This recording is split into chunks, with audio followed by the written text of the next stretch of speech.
when your whole life is determined by the external world, you have no security, even if you're the richest person in the world. Of growth and truth-seeking, but at the same time trying to be normal, balanced, healthy human beings, which is really the first step in anything. The first step in becoming closer, whatever that means, is, are you just a healthy human being? Because if you get someone who's just not a healthy human being, and then you make them religious, then they're just a not healthy religious human being, which is even worse. Rather, it's just like, let's help people reconnect with their love and their basic joy in life. As I said at the beginning, very few people are even like just experiencing I'm okay. Most people are quite anxious and or even uneasy. To just give people a sense of everything's okay, you know. Like someone said to me the other day, what's your number one teaching? You know, after everything you've done and you traveled in the East in philosophy at university and yeshiva, what's the one message you want to give the world? I thought about it and I was like, just chill out. Just chill out. It's okay. Like be intense, grow, but in a chilled out way. It's okay. We're going on an exciting adventure and a journey. It doesn't have to be so like, oh, but what should I, we'll talk about it. We'll work out what we have to do, but just chill out. Do you feel that anxiety, that kind of like underpinning of fear, where do you think that comes from most people? Right? And when you said most people, I wasn't sure if you were referencing your students or if you were referencing most people. I think most people in the world, and my students are a representation of most people in the world. Sure. I think it comes from not having a strong sense of self, which in the world I grew up in, it's very hard to have a strong sense of self because you get your self-esteem based on very superficial values and from external, like what other people think of your clothes and car and job and body.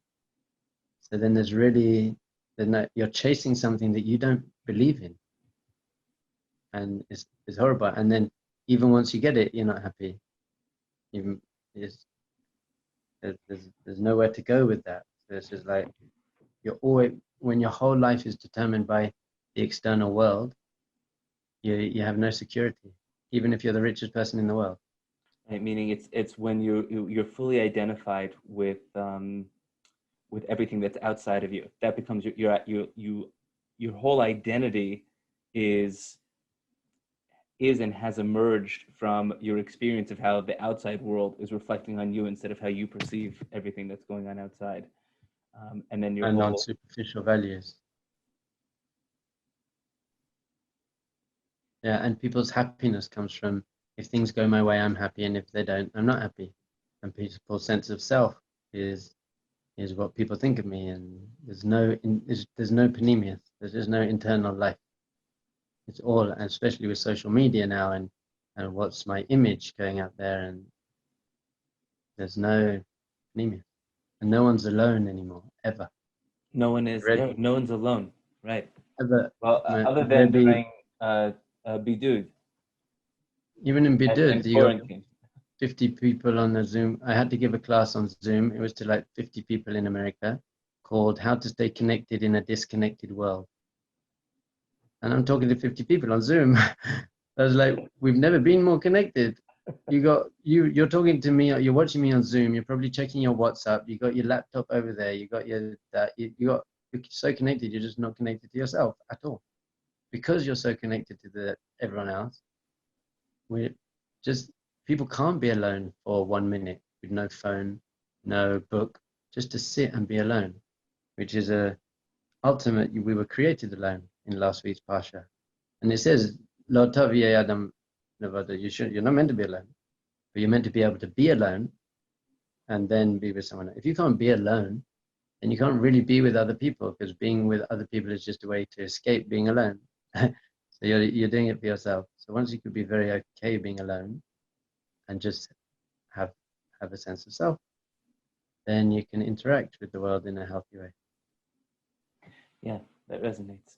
And it seems to be that's kind of the whole message of when the Torah says derech eretz kadma l'Torah, that there's a way of life that exists before one comes to, the next stage, what you would call either religion or, a spiritual practice, which is, are you healthy?